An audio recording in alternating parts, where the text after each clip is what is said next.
Hello, hello. This is my Game Jam entry. I'm gonna do a playthrough video of it. I think I'll do a normal mode, and I'll do like commentary about, I don't know, some things about developing it and stuff. I'll try to keep quiet for some of it, and then maybe I'll do a challenge mode. I'll try to do a speed run, kind of hard, but yeah, super fun. I think this is, I usually am pretty bad at making title screens and UI and stuff, so this is actually a 3D scene, which is super fun. I love the text effect that I got going, but I'll dive right into it here.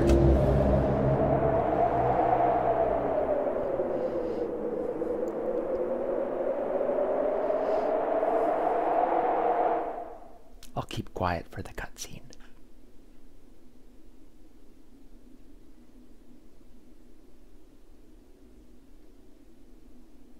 Oh, finally. I've searched a long while for one like you. No, not you. Your humble seat. Who would have guessed that simple chairs would be most fit to house a human soul? Perhaps all the time you spent together. 3 cats are lost in the woods, surrounded by ghosts who have long since lost their minds. Rescue them. Perhaps if they can sit on you, they will survive. I'll send you to them now. Thank you so much to my mom for doing the voice acting. That turned out so good. The theme of the Game Jam was Sit and Survive, which is most like commonly, it's sort of meant to point you in the direction of games like Five Nights at Freddy's and stuff, but there were some notes in the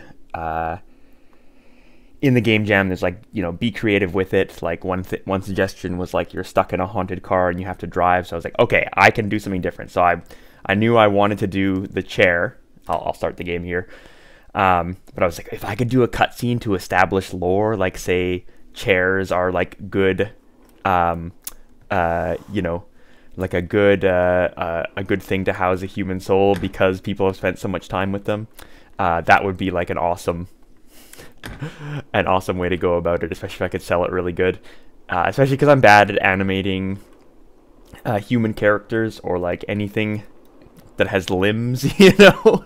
So that seemed like a good thing. So I really wanted to sell the chair, so I spent a ton of time on the chair controller. I'll show more when we were in a, maybe outside where it's a bit brighter. So I also have this, you can go up and down. And so this was super fun to make. So you can see I can't move into it, but I move down. Now I can go beneath the lever and up, and it activates. Got some lovely dust particles there. Ooh, look at this moonlight. Very spooky. You can see something over there. I did like put a little bit of effort into making it so it was kind of obvious where to go. So you can see like I have this kind of stone pathway that guides you a little bit. You have a nice viewpoint here. You can see the spooky ghosts. I'll show the chair a bit more now so you can see the wheels move to show which direction you're moving in. The model actually stretches a tiny bit to give you that, like, I think it's like the stretch and bounce kind of effect. I just have the stretch part of that. Yeah, you can move up and down, and obviously like if you go off a slope, not only do you, so I'm not pressing anything right now, your chair just rolls by itself. Got some lovely water, a splash effect. I can see something up there. Lovely waterfall. Water is really hard to do. I tried to do like waterfall, you know, like the foam coming off. It's pretty, you know, you can tell I made it myself, to say the least. Lovely light effect here. I don't have to talk about everything, but this was fun. It's just a mesh. It's not an actually, there is a light to it, but this actual thing you see is just a mesh where the alpha fades to being completely transparent. I wanted to make a world that was more immersive, and that's hard to do, so I was like, because I didn't have that much time, but I was like, I want to add some things. I don't know, I've been thinking about this a ton. It's like being able to affect change or like do things where you see the results. So I have these leaf piles, and when you move through them, leaves come out. And so you can move through them like that, and they go in the direction you move. You can also jump on them, and they come out all sides. And if you go in really slow, they barely come out. But if you go through fast, they go through fast. So, oh, there's a ghost. Let's wait for him to pass. You can hear... You can just faintly hear when we're close to them. Oh my gosh, there's a bunch of them all at once. I want to go into the forest first, but... Jeez. So the ghost AI is pretty fun. If you're within a certain radius of them, and you're moving, they'll turn to look at you. And then if you're within an even smaller radius, even if you aren't moving, they'll turn to look at you. They can't see you if you're behind the trees, but they'll still turn to look at you. So I have this nice forest area here. Oh shit. Sorry for the profanity. That sound is just me going who, but oh no, he might see me here. No, see, he can't see me because of the tree. One thing I wanted to do, but I never got to, was having their vision cone not pass through things, but that's really hard to do. I settled for just, you know, obviously there's like a ray cast, and if the ray cast can't hit you through the tree, then they can't see you. But obviously you can't, there's no like visual aspect for that unless you have like the debug shapes on. But the ghosts do look pretty cool. Wouldn't really be able to see one without him catching me. Navigation was super fun to do. It's something I had done before. So, but yeah, the forest, I didn't want to make it too much of a maze because it's a game jam. I don't want to make it a super hard game. So what do we have here? So I've got a nice light, and I can hear a cat, and I can see a cat. Let's go pick him up.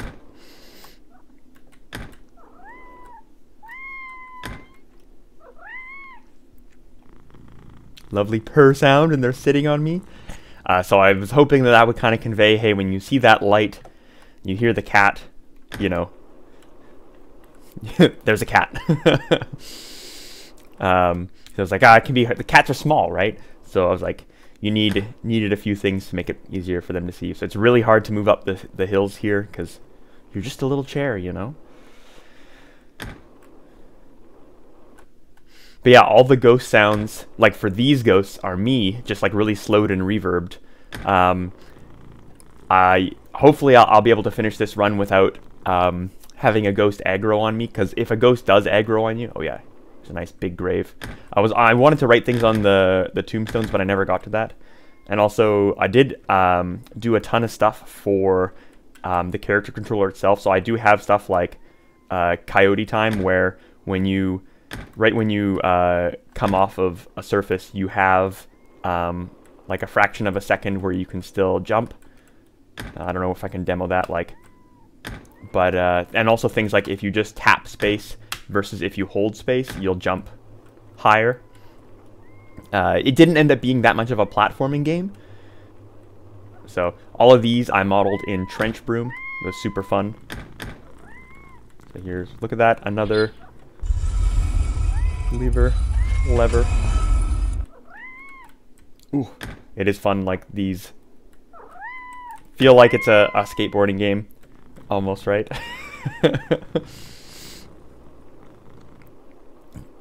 Yeah, I got lots of gravestones. I did want to do different gravestone meshes like the cross and stuff like that. I never got to that, unfortunately, but that's okay. Maybe if I ever revisit this. So this is like, if I were to go up here, I might be able to have a ghost aggro on me safely and you can hear their sound. But I'll definitely probably lose at least once during the challenge mode. Here, I'll die during the challenge mode and then you can see. So I got some fast-moving water here. And a bridge.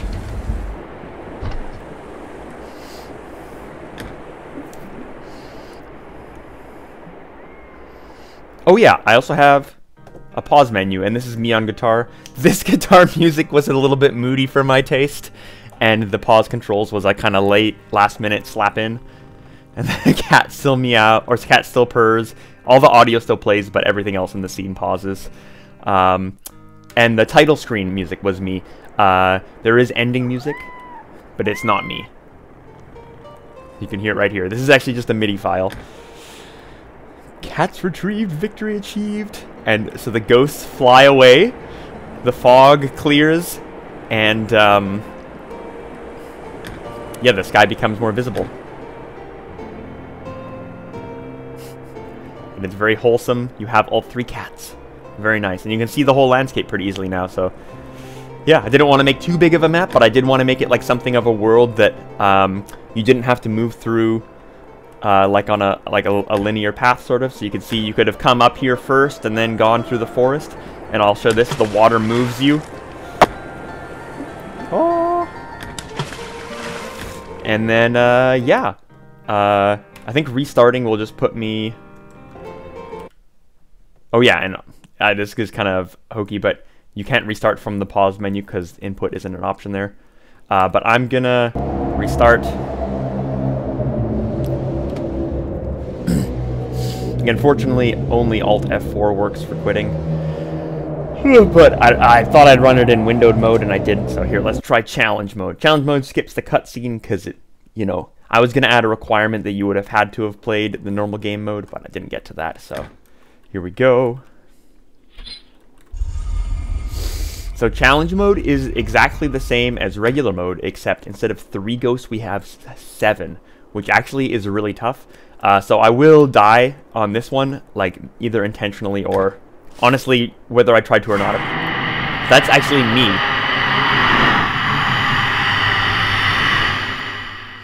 And it was just me going, like kind of trying to make spooky sounds. I don't have to beat this. I think you kind of got the idea of the game now. But challenge mode is just a fun thing where you have to do basically the same thing again, but there's a timer, so you could, you know, you could have bragging rights for, hey, look, I beat it this quickly or this slowly, because it is pretty tough with that many ghosts. There isn't that much space, and they really take it up. So I don't know, but yeah. And if we get close without them seeing us. No, they're gonna see us. I mean, you can very faintly hear the ooh, which is also me.